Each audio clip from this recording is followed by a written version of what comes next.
All right, well, it's 7:04, so I think we should go ahead and start. First of all, thank you to our speakers this evening, Mike McGovern, Alexander Falk, of course, Ingrid Brown, Julia Phelps, and I believe it's Paul Buckley from Arlington. I may be saying that name wrong, so I apologize, but the Arlington Club. And I'm really excited that we're all here tonight to hear about polio. As we know, it is something we have to keep our eye on. So I'd like to take a minute or a few seconds to introduce Mike McGovern. He's a great friend of our district and just right over our border, you know, not too far from us. So Mike joined Rotary in 1986 as a member of the Rotary Club of South Portland, Cape Elizabeth, Maine. He served as club president, District 7780 governor, District Foundation Chair, Rotarian Action Group Chair, International Training Leader, RI Committee Member and Chair, Trustee and Vice Chair of the Rotary Foundation, and Director and Vice President of Rotary International. He has served in numerous other positions at the district, zone, and international levels, and has attended 5 councils on legislation in various roles. He currently serves as the chair of the International PolioPLUS Committee and represents Rotary on the Polio Strategy Committee of the Global Polio Eradication Initiative. And we're really honored to have Mike here with us tonight. So I'm going to turn it over to you, Mike, and thank you again for giving us your time. Mike is in Rotary in Evanston right now, so he's zooming in from afar. And it's yours, all yours. Thank you very much, Joan. I'm actually at the Hilton Garden Inn, and you know, my lighting seems a little bit off. It's actually probably better than from my home, so it's, you never know in a hotel. Anyway, great to be with your district again and to see so many long-standing friends. I don't call them old friends, I call them long-standing friends. I see Liz smiling and others. You know, I have been here in Evanston today. I'll be here tomorrow for some meetings. And one of the things that happened today was the trustees of the Rotary Foundation, they review all of the grant proposals that are recommended to them by the International PolioPLUS Committee. And as a result of Rotarians' contributions, we hope to raise $50 million every year. And then if we do that and we agree to spend it, then the Gates Foundation matches it on a 2-to-1 basis, which is why if you give, you know, $50, $100, the Gates matches at 2-to-1. It's not actually the gift they're matching, it's the spending of the money. So it was very good today. The trustees approved $50 million in spending, which means that next January, we'll get a wire of money from the Gates Foundation of $100 million. That's a result of the constant continuing support of Rotarians like you. I'm beginning to sound like PBS. Rotarians like you. But anyway, so it's good to see that. It was unanimous vote. You know, but I think there's a lot of curiosity with what's going on with polio and where the money actually goes. And so, you know, the other day I was looking at the last 2 years, and I think the 2 years is a good time frame to look at. It was, you know, we'll all remember it as the pandemic era, when we've dealt so much with COVID. And, you know, a lot of people wondered, well, what's going to happen with polio? You know, the good news is that, you know, yeah, the cases slowed down for the most part during the worst of it because people weren't traveling. They weren't going to places. So as a result, polio wasn't spreading. But then we've seen a little bit of an uptick in cases. But in the big scheme of things, when you get down to just 6 cases in the world, as we had last year, and you get up to 30 this year, yeah, you know, it's a big deal to every one of those families. But in the big scheme of things, you know, the polio virus has been narrowed to be in fewer places than ever before. For example, in Pakistan, one of the 2 endemic countries, it's only in 3 districts in the whole country. Out of their 20 or so cases, 17 of them are in one community, and that community has 25,000 children.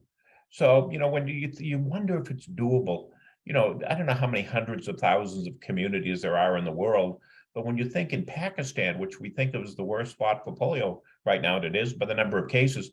We're only in 3 districts, 3 villages, 3 places, a place the size of maybe Rockport and Amesbury combined. So it's, really a really small area, and it gives us hope and encouragement. And we have had these, and let me talk. So Pakistan's doing well. In fact, having dinner tonight with Aziz Memon, who is our volunteer chair. Some of you may have met him in Pakistan, but he's pretty confident, and the Rotarians there are still working hard. And one of the things that the trustees agreed to fund today was continuing operations in Pakistan.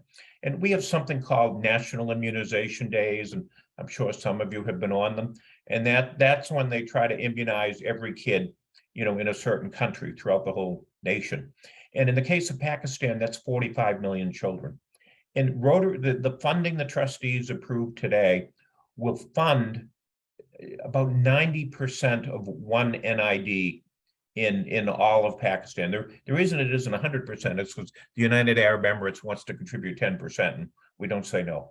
But over the course of the next 2 funding rounds this Rotary year, we'll end up funding more than half of the polio operations for actual provision of vaccines in Pakistan.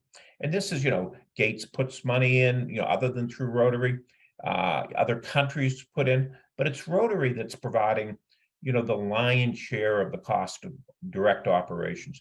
The other thing that I found really interesting over the last 2 years is that Rotary, we've been really focusing the last couple of years on buying vaccine.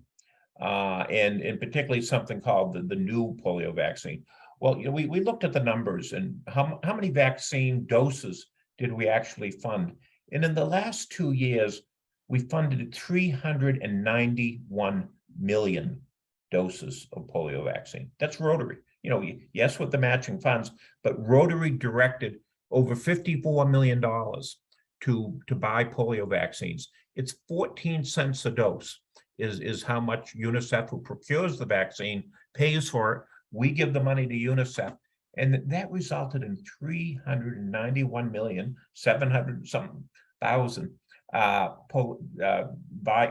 polio doses of the vaccine. Just to me, absolutely amazing. It's a new oral polio vaccine we're primarily buying now. They call it the novel oral polio vaccine. It's a much more stable vaccine than the old one. So where we've had these vaccine-derived cases in the last few years have been an issue for us. As a result of people not getting the vaccine, they pick it up from elsewhere. It's not the people who take the vaccine who get these vaccine-derived cases. But anyway, with this new vaccine, it's now being provided in 23 countries. And it is a big article in Rotary magazine this past month about it, and I encourage you to read it. But in only 3 of those 23 countries have we had any breakthrough cases of vaccine-derived polio.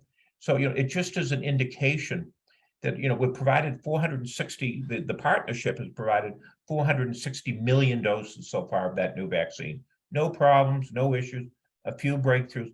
But again, the goal is to have the last end polio now case and the last wild polio virus case by the end of next calendar year.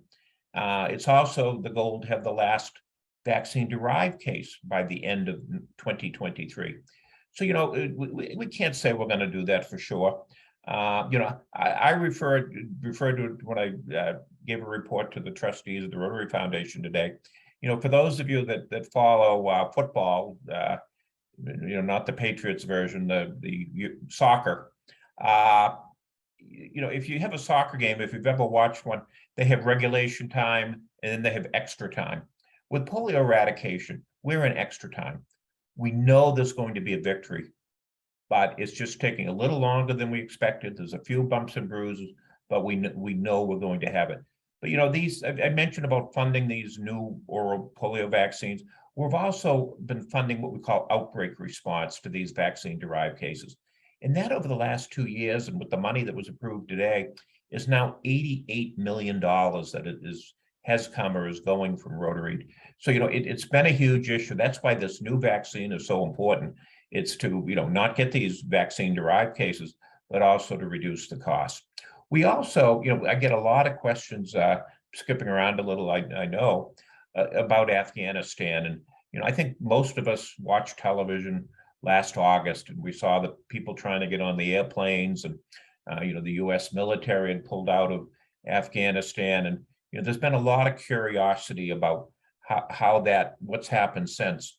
The Taliban now controls the whole government there, and we now have more children accessible to the polio vaccine than ever before. We were before the areas that the Taliban controlled, they didn't allow house-to-house vaccinations, which is what you really need to do. Now they fully allow that. There's still concerns with security, but it's not from the Taliban, it's from the Afghanistan version of ISIS. There's been some bad guys, we presume they're guys, who have occasionally gone and attacked polio workers. It's a tremendous concern. These polio workers, we fund of the frontline workers over 1 million polio workers 3 times a year. So we're funding 3 million frontline workers.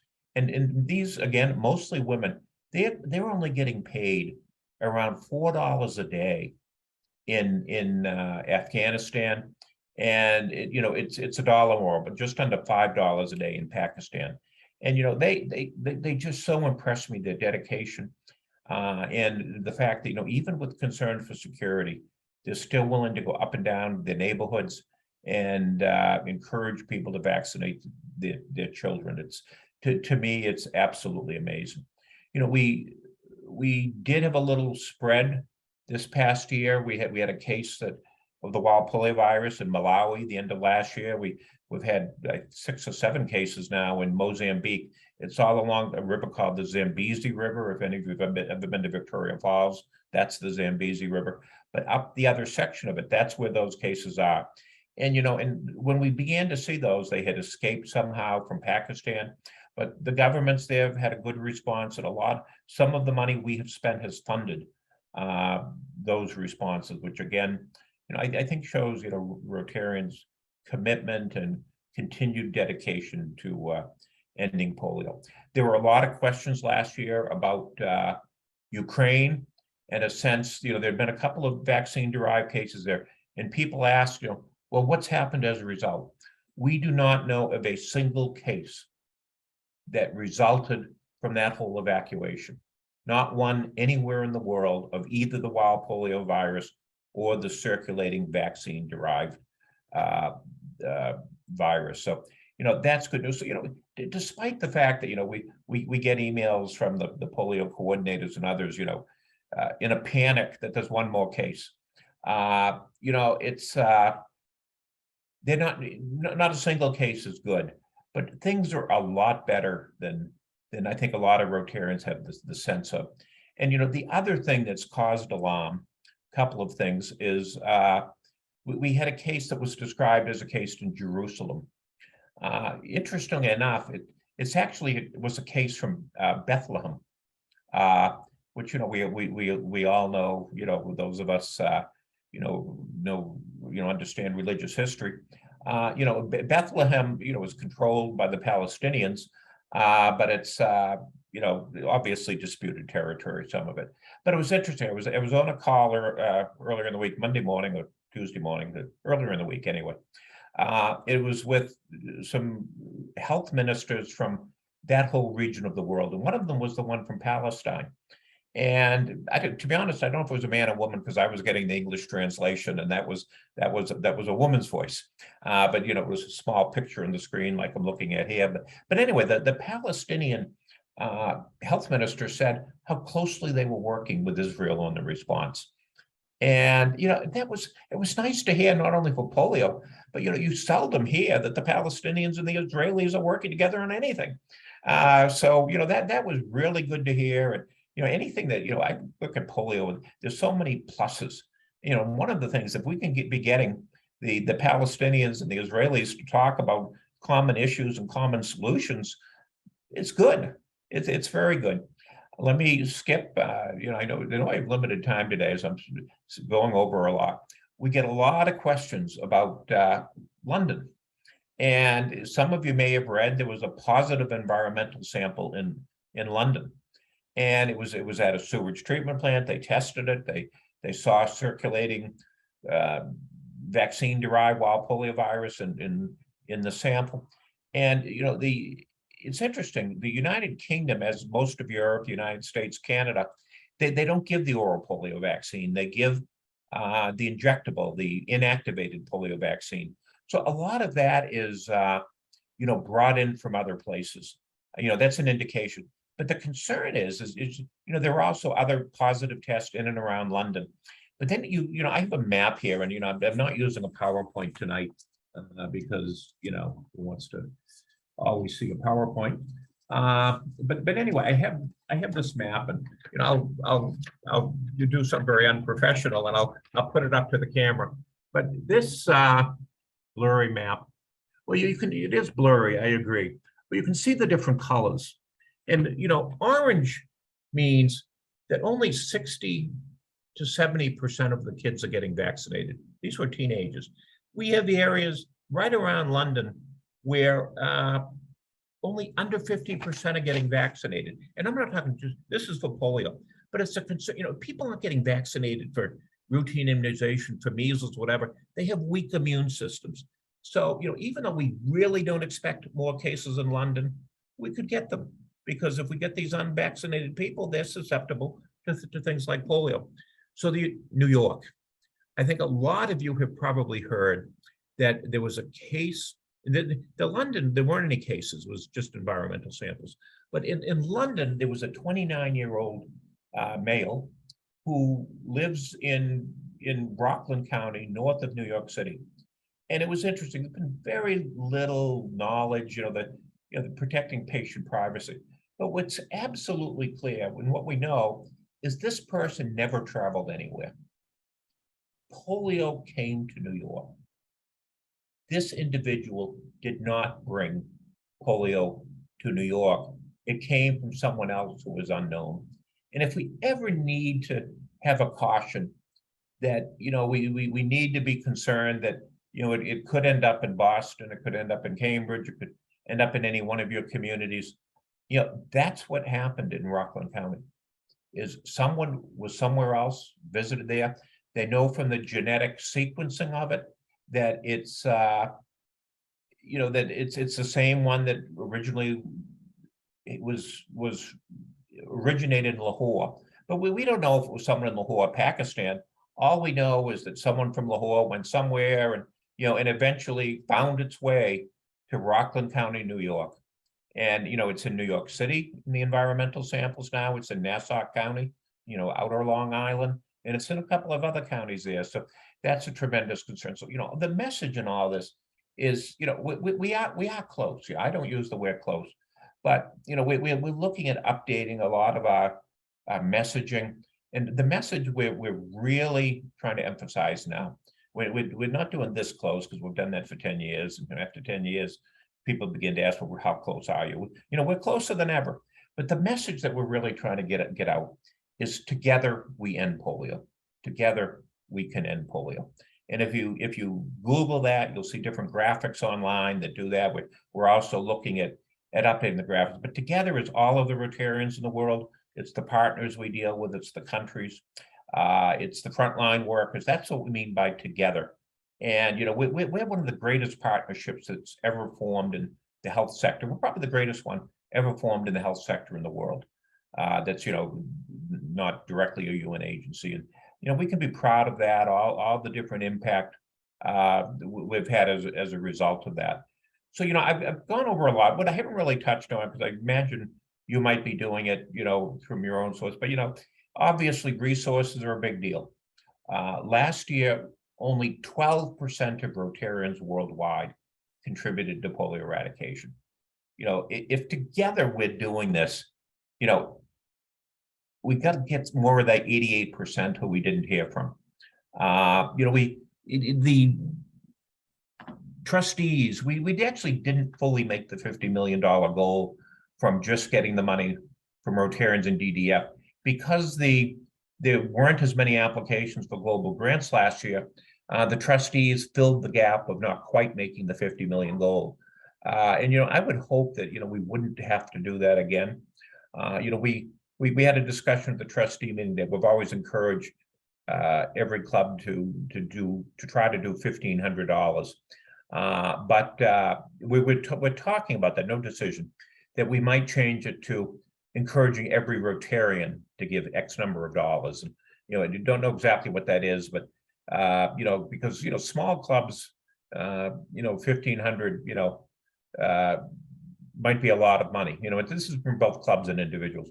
But, for very large clubs, there are lots of clubs that do a lot more. I know Bob Garino's club is he's up in Maine now, is very generous. Ipswich prepared him well for Maine. So, it is all about us working together. And I'm not going to talk about district designated funds because that's the district committee decides that, and it gets very complicated. But we encourage that as well. So maybe I'll stop here. I have about 12 minutes for questions if you have that amount of time for me, and happy to answer questions about anything. But I really want to thank you for your support. Your district's always been great. You've had a lot of strong polio supporters. Your governors over the years have been very helpful. Julia as both a governor and as a trustee. Liz is your past foundation chair, and so many others. And Ingrid, I can remember seeing her wearing polio swag as well at different times. And the one I have lots of regrets, but one regret is I've never showed up at your plunge, your polar plunge. And it's I don't know how you guys do it, but it's just a wonderful activity that you do. It looks like fun, but it would be a cold ride back to Maine afterward. So hopefully sometime I can do that. So thank you. Appreciate everything that you do, everything that you have done, and I'll turn it back to, I think Joan's doing this tonight, organizing it. So, well, thank you, Mike. That was very informative. We really appreciate your time. Are there questions? And if there are, I think just go ahead and ask instead of waiting for us to call on you. Just unmute yourself. Is there any questions for Mike? Yes, Mike, it's Liz, and I have a question. Years ago, I thought that PolioPLUS meant that they added other like minerals and so forth, like niacin, into the vaccine. But now it seems like PolioPLUS is that I've heard from visiting clubs, the PolioPLUS is they're giving clubs that it's in the form of incentives rather than the actual minerals that are being added to the vaccine. That's right, Liz. It always referred to the vaccine we gave was vitamin A, and we still do that. We do that in many different areas. But one thing to encourage in some of these communities where there's vaccine resistance, the polio workers show up 6 or 7 times a year, and they tell us, my kid's got diarrhea. We need clean water. Where are the measles vaccines? So increasingly in what we call the consequential geographies, the places where we know we have challenges or potential challenges, we're trying to offer more. We're doing that with UNICEF and with others. For example, we just worked with the Gates Foundation.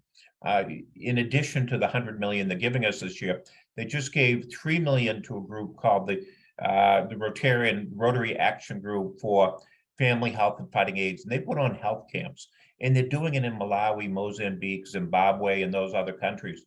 And that's additional money from the Gates Foundation that's going directly to that Rotary Action Group, and that's to provide all these other services that people want. And in Pakistan and other countries, we're doing a lot of solar water filtration plants, and the communities, they're much, there's signs that go on it, sponsored by Polio, Rotary, Polio, and we get other grant monies from it, but they're really appreciative. The mothers, most of the mothers, but the mothers and fathers in these communities. Jarita Solari, who Julia knows, just went over to Pakistan on her own. Bruce and Jarita, And they had actually went to a couple of these dedications. They were so impressed.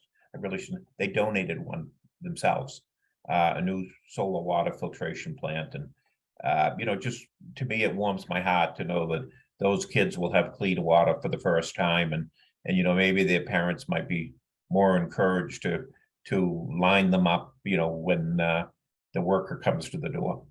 Yeah, Holger Knack, who was at the meeting today, was very impressed. But out of all the things, you pick out $50 million that we were funding somewhere, I think it was Afghanistan or Pakistan, $6,500 for purple pinky markers. They paint the tip of the fingernail, the pinky, purple when a kid gets the polio vaccine. That's not a plus, but it's just, it just shows, the full scope of all the different things we do, and, what's involved in, providing cold vaccines and all the things you need to do. We're also, obviously, we're helpful with COVID at the time, but fortunately, most of the governments have caught up and providing those services. So thanks. It's like plus. It's plus. It was always plus, but yeah, we do other things.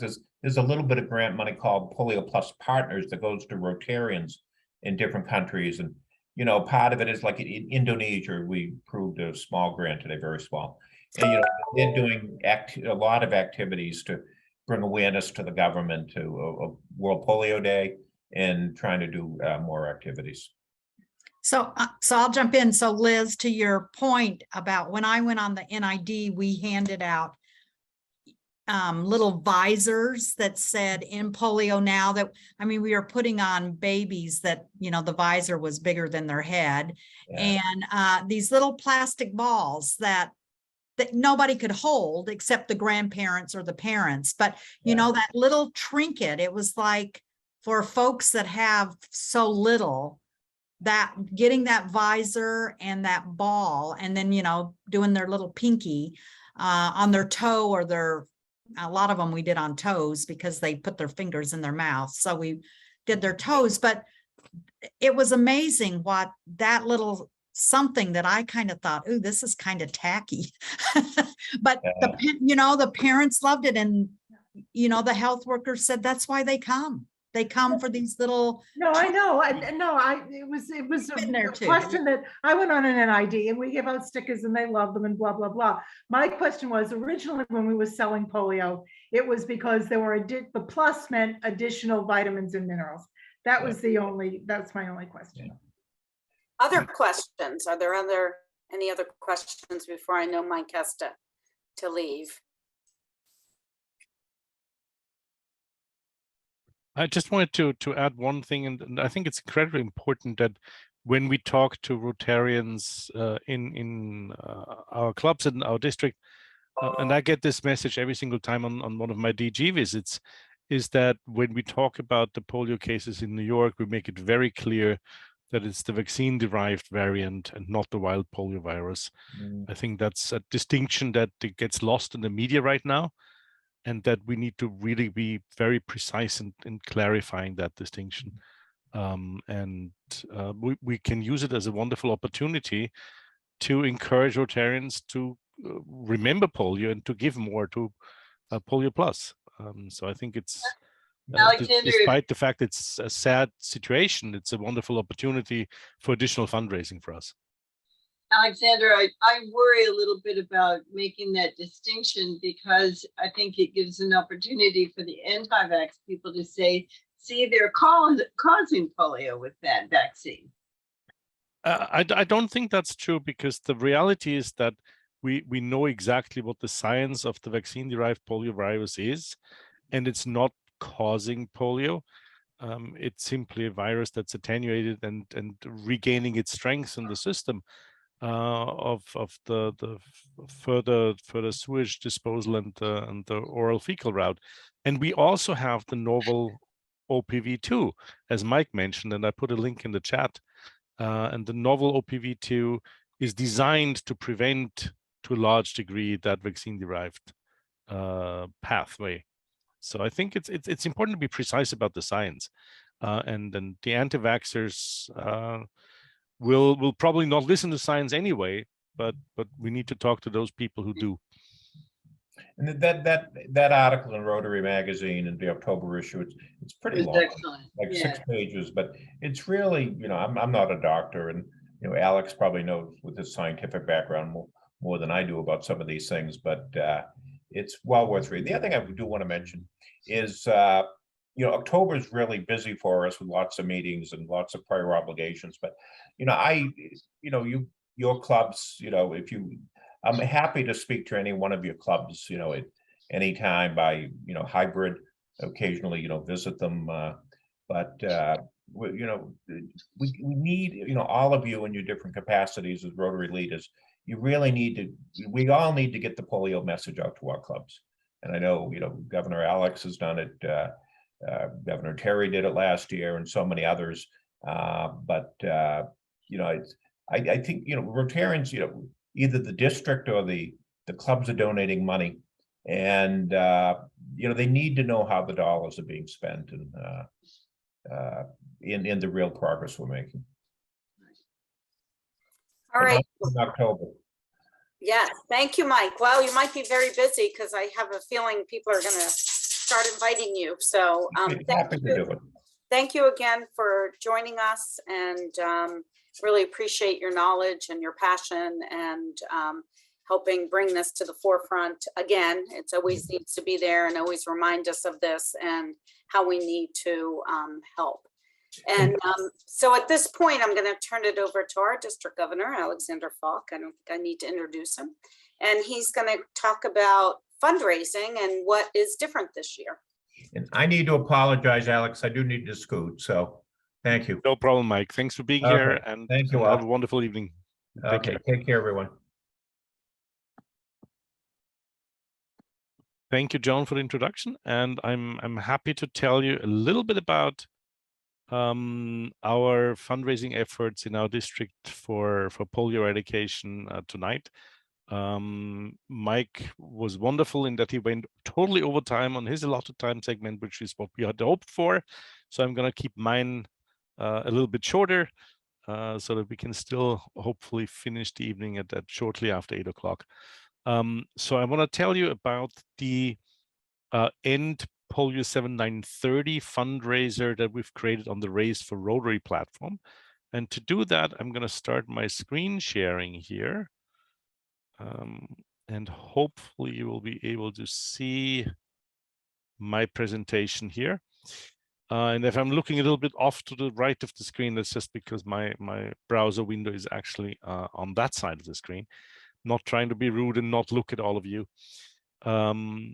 So when you are on our main District 7930 website, which of course is rotary7930.org, you can find all the information under the Rotary Foundation committee, which is on our district menu.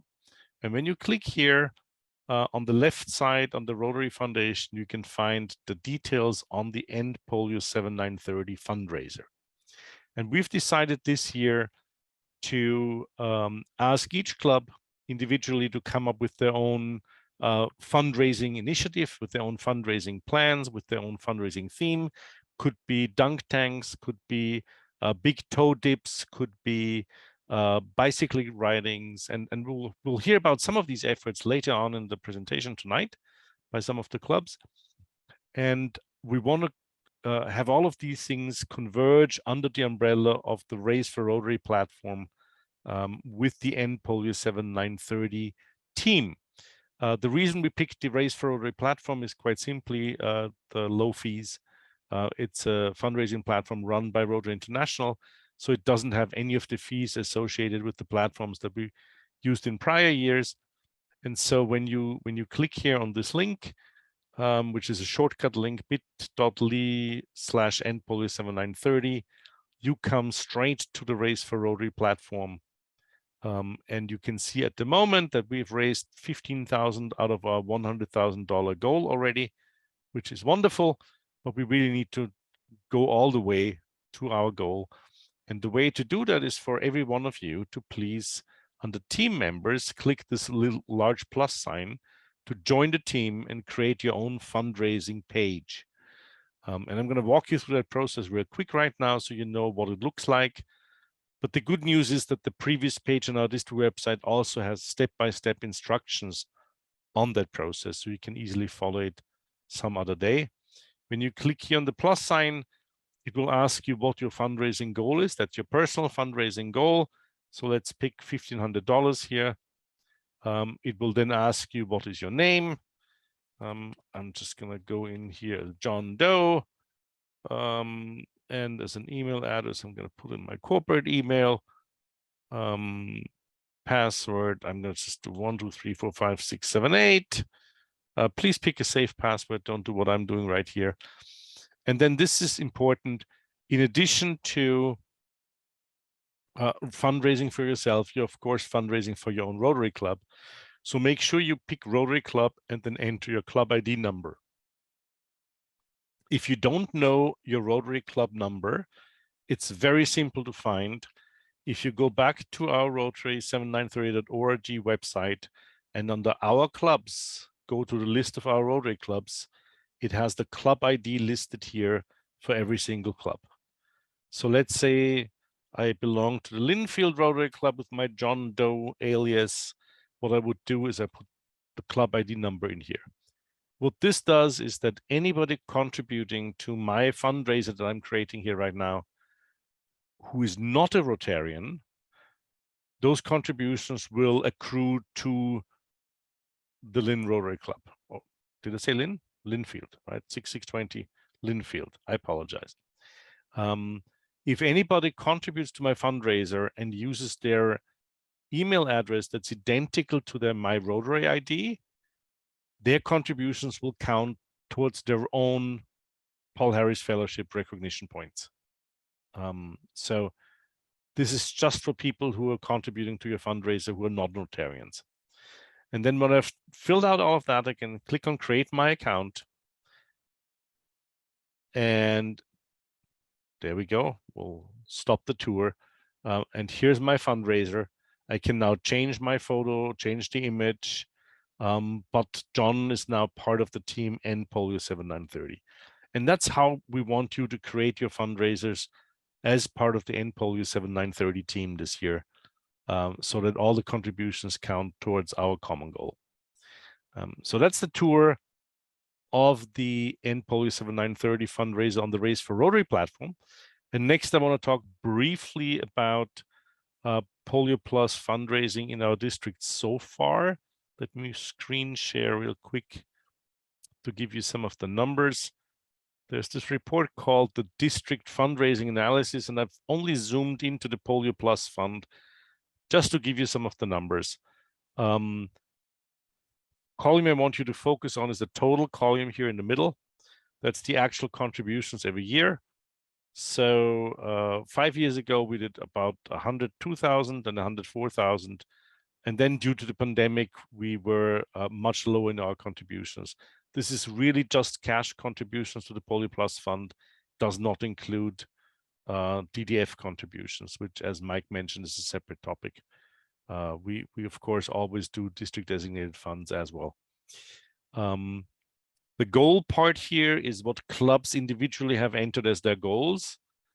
And so those numbers are not really very indicative of what we typically do, because as you can see in prior years, we've achieved 165% of our goals, or even 262% of our goals. What I want to point out is that we have some clubs in our district that are not giving to polio at all.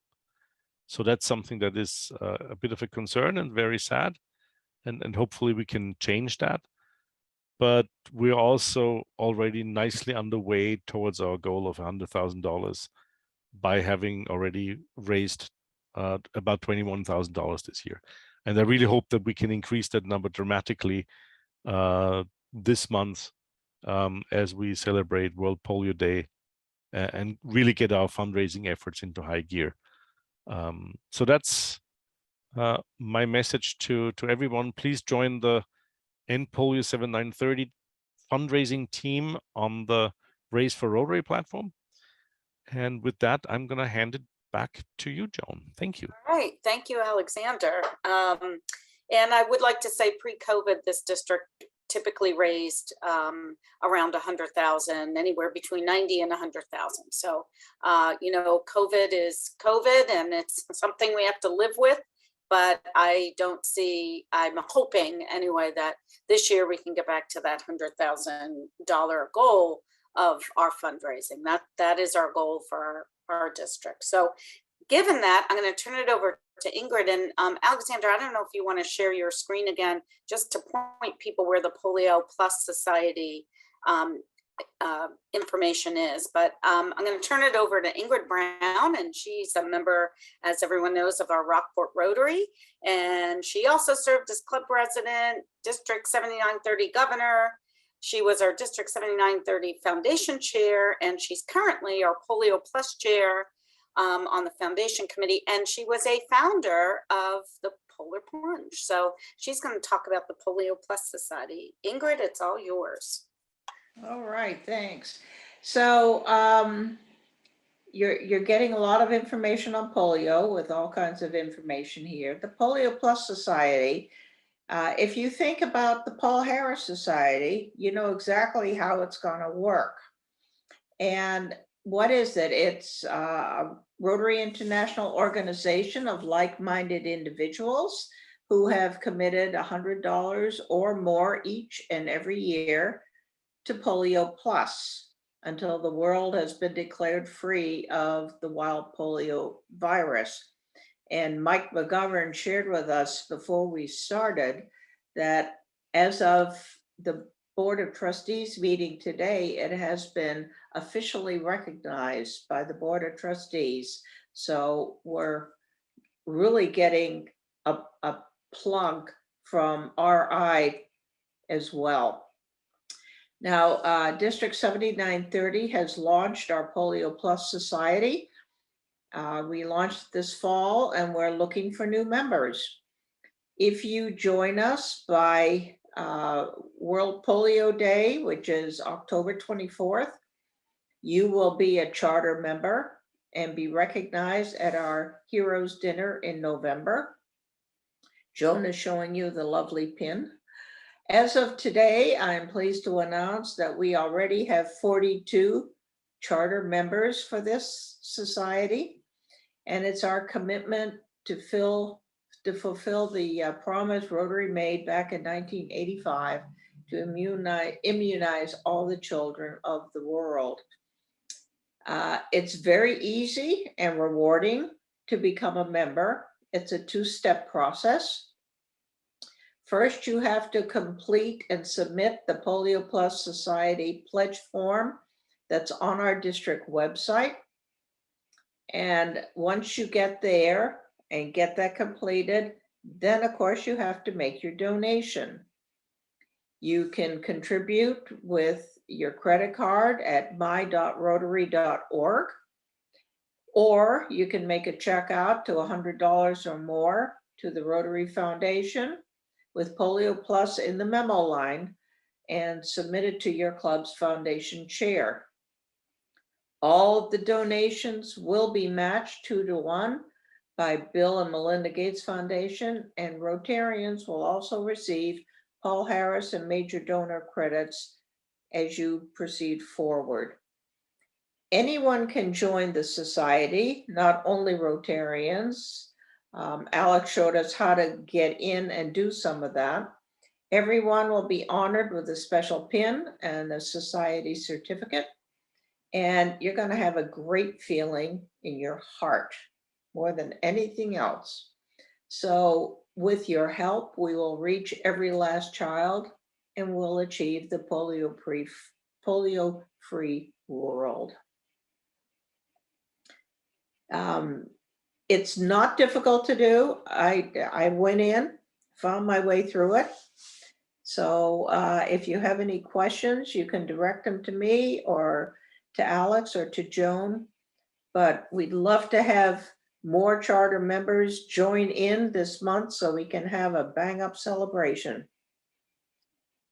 All right, thank you so much, Ingrid. And given time, I think we'll, I would say if you have a specific question for Ingrid, maybe put it in the chat room and she can respond there or email her afterwards. So Thank you so much. And I put the link into the chat right now, so you can go online and sign up this very second. Perfect. The time is running out for charter members.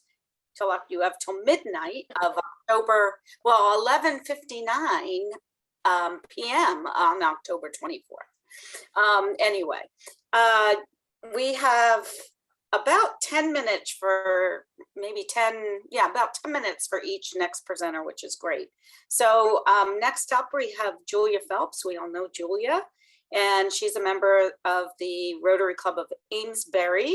She's also served as club president, district governor in our district foundation chair, international director, and trustee of the Rotary Foundation, to name a few of her many accomplishments. She's always a supporter of polio eradication, and she participated in an NID in January 2017 in India. I just want to put a little plug in too that she's a member of the Water, Sanitation, and Hygiene, which Rotary Action Group called WASH, and serves on the operation team. And she also has chaired the World Water Summit since 2017. So I wanted to put a little plug in for that. So Julia, it's all yours. And I think, Alexander, I'll change it. You should be able to share your screen, Julia. I think you wanted to do that. So last year I was the president's rep in District 5550 in Tucson, Arizona. And that district is the home of the El Paso, I don't know, big Rotary bike race. Well, it's a big bike race, and Rotary has been involved in it in the last few years. We've raised gazillions of dollars being part of that that road race. And I think you've probably seen General Secretary John Huco. He rides in it every year, gets training. Our RI president, Jennifer Jones, rode in it a few years ago. She and Brad Howard and their partners formed a team and rode in it. Jennifer will tell you she didn't do much riding, but she felt like she had done all of it. But when I was there, they had a booth because they were sponsoring an indoor ride. When COVID hit, they didn't. All the rides went to indoor rides. Now this year they're not doing an indoor ride in conjunction, but 5550 is still sponsoring a local ride, an indoor ride.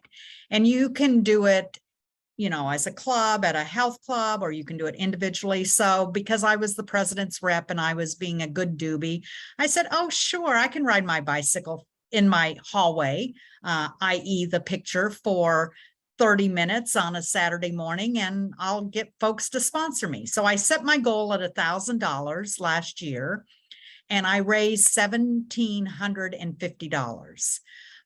So I exceeded my goal significantly. You would think I would have made my goal higher this year, but I'm a chicken. So I'm still going to set my goal at $1,000. But every Rotary club, every Rotary district can participate in this. There we go. We'll get it all on the page. Can participate in this ride. There's no cost to register your team. Charlotte Harris, who is the coordinator, just asked that you fill out a little form for her to let you know that you're riding indoor. So Alexander, I didn't realize that I could connect my raise for Rotary page to our district's page. So I'm definitely going to do that. But I'm planning on riding on Sunday, November 13th. The ride in Arizona is on that next Saturday. So they want you to do your indoor rides or walks or runs or whatever it is you're doing. They're really talking about just moving, move to raise money for polio. Since I have an indoor bike, I'm going to ride my bike again. I know I can do it for 30 minutes. And so I'm going to be asking for contributions.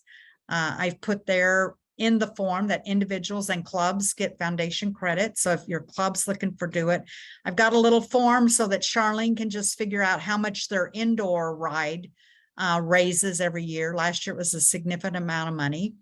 but I think it's just something that we need to think about doing. And hopefully this year I'll raise a little more than $1,700. I put it up, I put the page up last year and I got some initial contributions. I think some of you actually contributed right away. And then it was getting closer and closer to the deadline. And I thought, oh, I'm not going to reach my goal. So I crafted a little email and I put this little picture of me on the bicycle.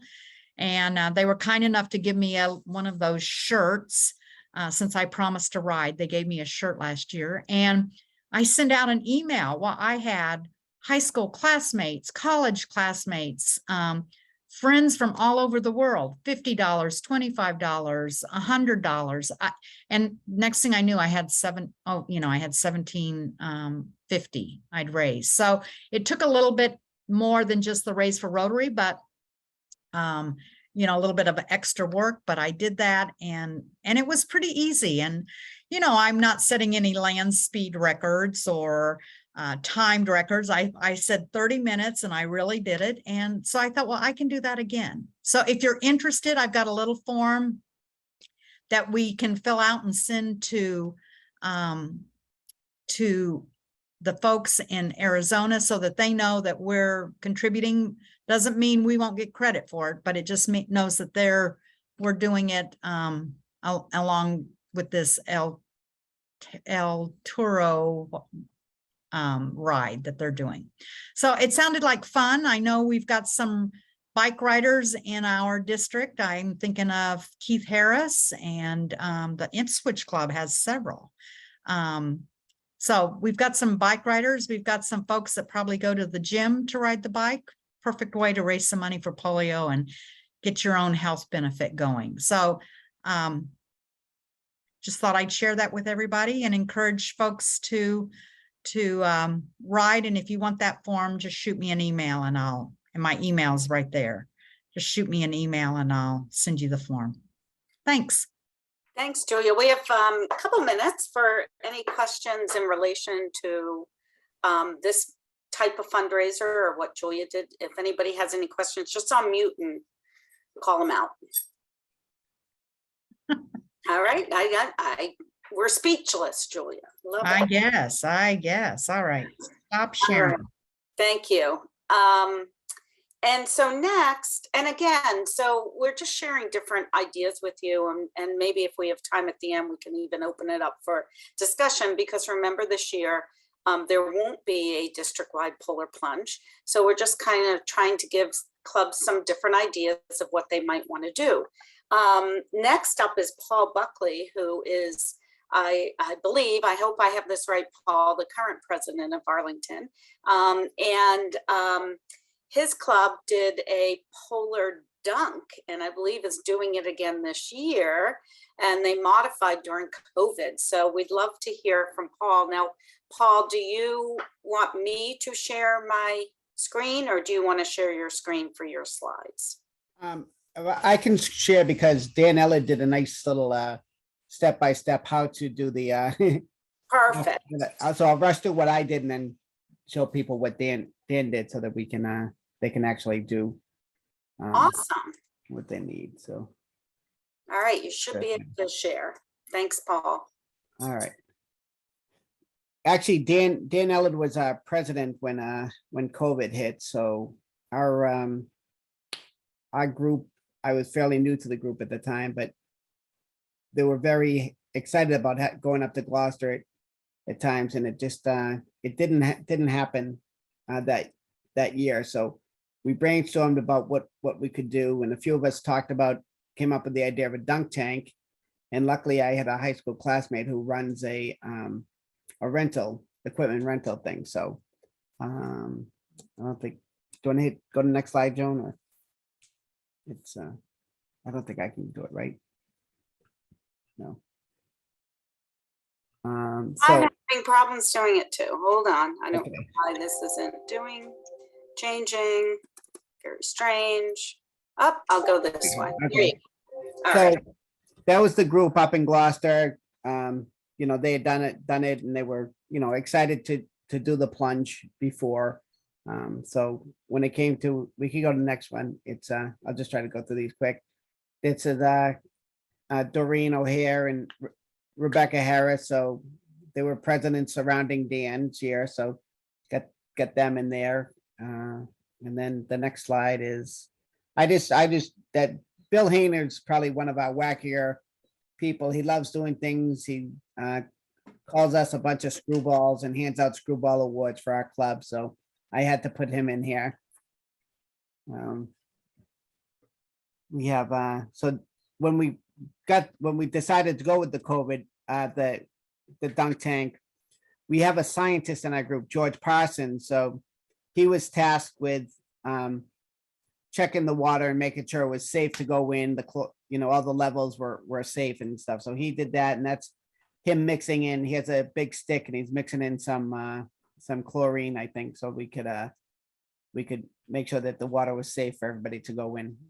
So that's thank you, George. The next slide is, I'm just going to go through. So there's Terry and Becca. It's always nice to have support from the district when we do our events. I know Tom Hankard was there too. So, but that was just, we've had a great group and a lot of support. We did it at a church up in Arlington Heights, right off Route 2. It was easy access.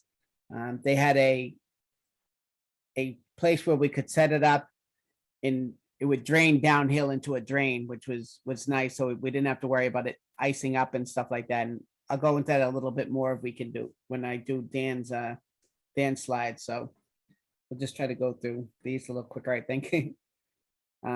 So this was Manny Bolivar. He had just joined that group, and he decided he wanted to do it. So I'm lucky. I get to be the one that pushes it and pushes the thing to put people in the tank. But Manny decided he wanted to go, so we let him go in, and he has since moved to Florida. So that's it was fun. This is Bill Hayner going up and getting into the tank. He was very excited about going in there and doing something different, continuing the plunge factor.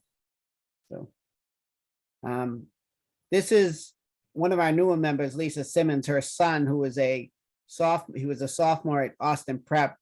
He decided he wanted to do it, because she wasn't really thrilled about doing it. So he did it for the family, and he raised some money. So that was a great thing. He was very, very shocked at how cold the water was. So it was fun to see him. I wish I had a video of that. And that's actually my son. So I have a 18-year-old son with autism who decided he wanted to partake too. So he was probably the smartest of all, because he didn't go underwater. He just stood up once he got there, and he's actually 6'3". So he only got like his waist wet, up to his waist wet. This was the Simmons family. They all came to support, and it was kind of a great family event for them. We had the local cable station there, plus photographers and stuff. So it was nice to get for them to come down. And I don't think he's going to do it again this year, but maybe we'll get somebody else. And that's me. I had to go in too. So I usually go in last, and I try to throw a cooler of ice in right before I go in, just to spice it up a little bit. So that was Bill Hayner. He was smart enough to bring a large hooded bathrobe to put on afterwards. And it was, I would suggest you have something to, one, to dry off a towel, and two, to have, something to change into or cover up, especially if it's cold out that day. So then that was our group. We got together and took a picture afterwards. So it was, we're all pretty happy to do it, happy to raise money. Though we didn't reach the goals of what we had before COVID, I think we still did a pretty good job of raising money for, especially during COVID, when people couldn't go out so much. So it was a fun time. So pick an appropriate date, pick a venue. Some of the things you need to make sure that you can space out enough. There's a place where people can change, or get, and you want to make sure that You can spread out the video people. If you invite your local cable company, they can have a space to set up where they're not going to get wet. Oh, I went to shoot. I went back. So picking the date, 2 months into the future, one of it, the exact date. Oh, yeah. So you need to make sure that the venue where you're going to have it is going to do it. Avoid all your holidays, school vacation weeks, the Super Bowl, town elections, if you have any of that, and commitments that your team members may have, you know, if anybody's going on any winter vacations. When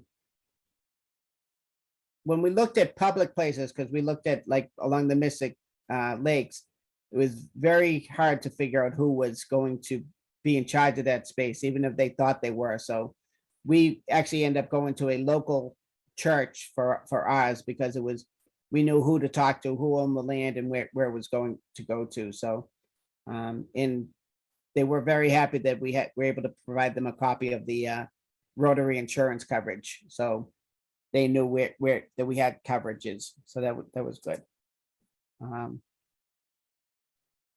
We already kind of talked about having the fair amount of space.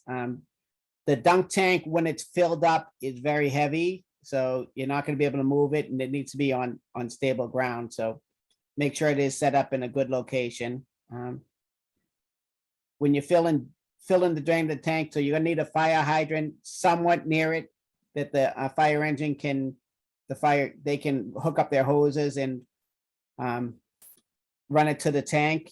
You do want to ask them to run off a little bit of the water at first until it runs clear before you put it in the tank, so you're not swimming in brown water, because nobody wants that.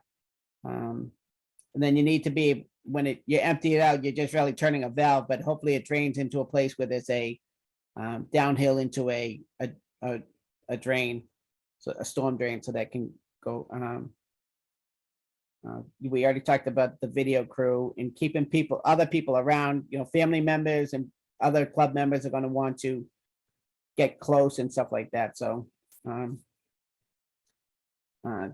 it's important to have somebody to test the water. We just similar to a pool test kit. We just used a kit like that to make sure that the water was safe, and it came up pretty quick. And luckily, George Parsons from our group is able to do that, and that gave him a piece in the project.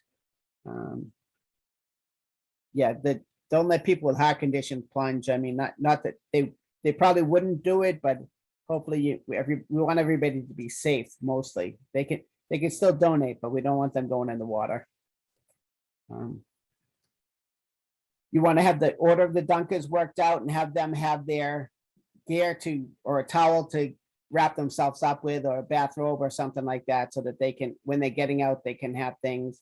They're going to need to have some place to put a table to put their clothes on that they take off before they go in, and something to go on.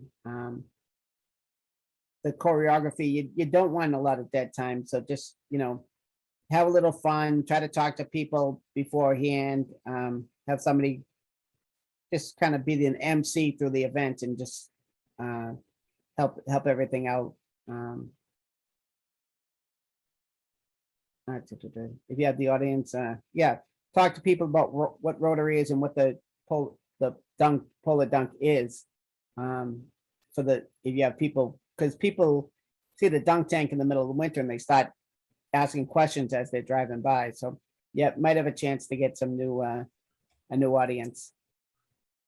And that's just a little additional thing. If you get the media center to come, the local cable station, or whatever the equivalent is in your town, you know, they will want to interview you. So be ready for that, and have your Rotary pitch ready. Right. And what we've actually done is have, well, Bill Hayner loves to talk anyway. So, and he's the head of our school committee. So he usually does a interview with them before the dunk, so that then they can just play that, and it's just a short, anybody they're talking to after we've been in the water is very short. So it's, but that's what we've done. Just it was a little something different, and it's been fun, and we'll probably keep doing it until, as long as we can. It's also something that can be done by more than one club, together.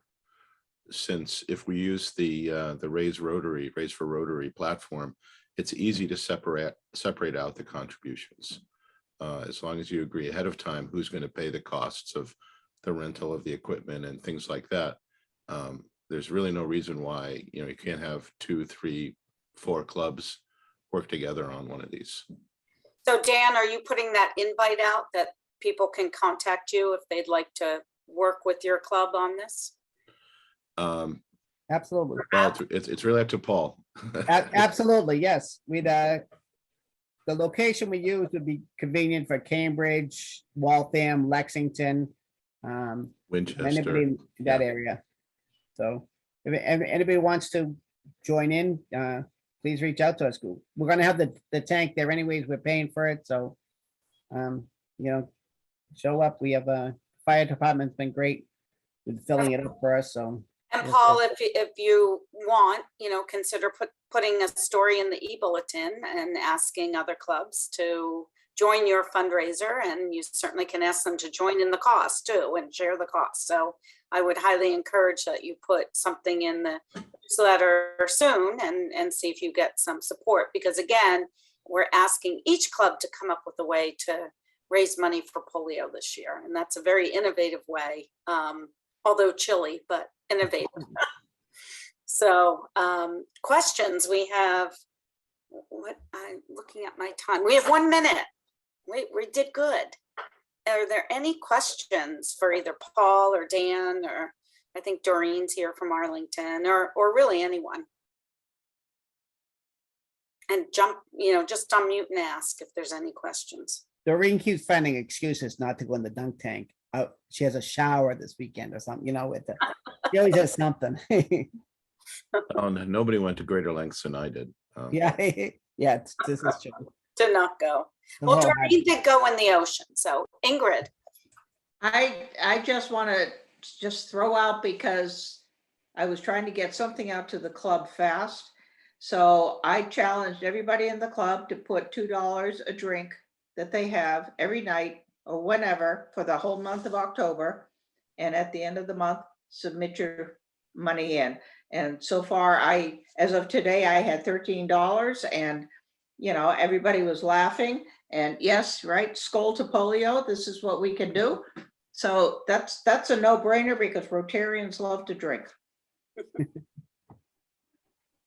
Anybody else? We're pretty much out of time, but is there anybody else who wants to throw an idea out that I know we've done pints for polio before, and people have done different things around Purple Pinky Days, but if anybody wants to throw any other ideas, please feel free to do so.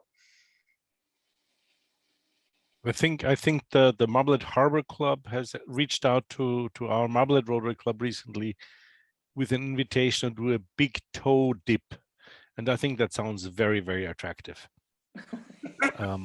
That's about as far as I can immerse my body in cold water, given that I do have a heart condition. So I think we will join the Marblehead Harbor Club in the big toe dip rather than in the dunk tank.